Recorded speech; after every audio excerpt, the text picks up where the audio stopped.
Ya, Assalamualaikum warahmatullahi wabarakatuh. Selamat datang di channel ID Sejarah, channel yang membahas mengenai materi sejarah di SMA. Pada kesempatan kali ini, saya akan membahas mengenai materi sejarah peminatan kelas 10, tepatnya materi manusia purba di dunia. Lebih spesifik, kita akan bahas mengenai manusia purba di Asia. Manusia purba di Asia itu ditemukan di wilayah Cina, tepatnya ada dua manusia purba yaitu Sinanthropus pekinensis dan Sinanthropus lantianensis. Saya akan bahas yang pertama dulu, Sinanthropus pekinensis atau sering disebut manusia Peking. Sinanthropus pekinensis ini merupakan manusia purba yang masuk dalam kelompok Pithecanthropus atau manusia purba yang berbadan tegap, kemudian memiliki ciri yang mirip dengan Pithecanthropus. Nah, jadi karena kemiripan tersebut maka Sinanthropus pekinensis itu juga dinamakan Pithecanthropus pekinensis. Kemudian fosil dari Sinanthropus pekinensis ini ditemukan oleh Davidson Black dan Franz Weidenreich. Ciri fisik dari Sinanthropus pekinensis ini yang pertama adalah kepala hampir mirip dengan kera. Kemudian yang kedua hidung pesek, yang ketiga mulut agak maju, yang keempat tulang alis besar, yang kelima kaki dan tangan mirip manusia modern, dan yang terakhir memiliki volume otak 900 sampai 1200 cc.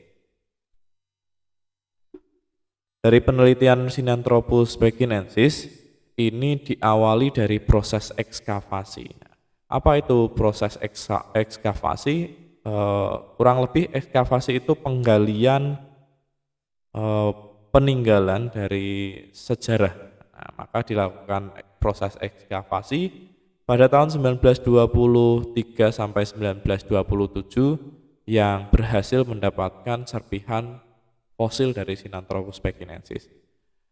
Ketika sudah ditemukan, kemudian diteliti, kemudian para ahli paleoantropologi di Cina kemudian mendapatkan kesimpulan bahwa diperkirakan Sinanthropus pekinensis ini hidup sekitar 780 sampai 600 ribu tahun yang lalu.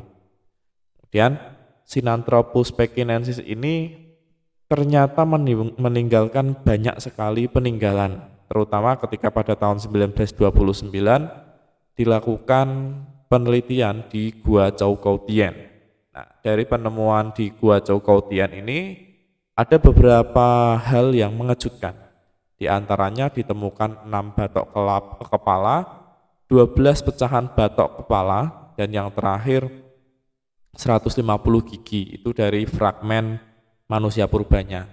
Dari penemuan benda yang ada di Gua Chou Kou Tien, ini sangat mengejutkan bahwa ditemukan 100.000 alat bantu untuk menyalakan api, jadi sangat berserakan, istilahnya seperti itu. Dari sini kemudian manusia purba ini ternyata dia sudah mengenal api. Nah, jadi dari penemuan tersebut ya menjadi salah satu penemuan besar karena di masa pekinensis ini ternyata sudah bisa menyalakan api. Kemudian dari ciri fisiknya yaitu diantaranya tinggi laki-laki dan perempuan itu berbeda. Laki-laki tingginya sekitar 156, sedangkan perempuan 140 cm. Selanjutnya usia hidup dari manusia purba pekinensis ini variatif, tapi yang menjadi patokan adalah kurang lebih hidupnya itu sekitar umur 14 tahun dan sangat jarang bisa mencapai 50 tahun. Selanjutnya pola hidup dari manusia purba Sinanthropus pekinensis ini adalah nomaden. Jadi mereka masih pindah-pindah, mereka bergantung terhadap apa yang disediakan oleh alam atau mereka melakukan kehidupan berburu dan meramu. Manusia purba yang kedua adalah Sinanthropus lantianensis atau manusia purba lantian.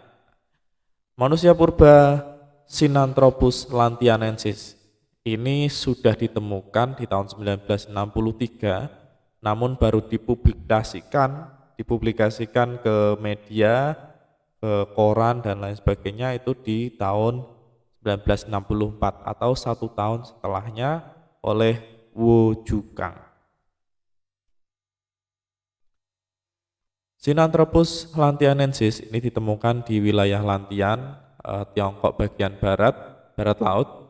Kemudian diperkirakan hidupnya lebih tua Lantianensis daripada Pekinensis. Lantianensis itu hidup sekitar 800.000 tahun yang lalu.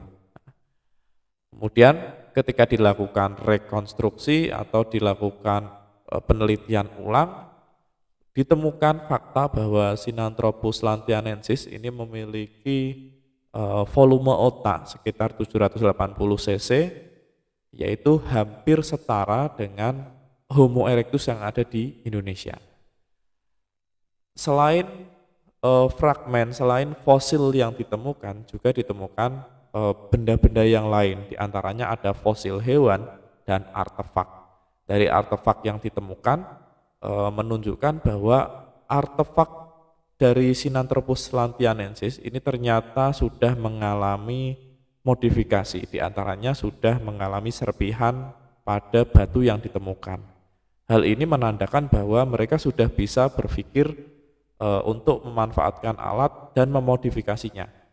Selain dari artefak berupa batu maupun fosil hewan, juga ditemukan alat-alat peninggalan yang berupa peninggalan penggunaan api, entah itu batu maupun abu atau jenis-jenis alat-alat untuk menyalakan api. Nah, dari sini kemudian disimpulkan bahwa Sinanthropus lantianensis ini sudah bisa membuat api untuk memanfaatkan hewan buruan mereka ataupun untuk bertahan hidup.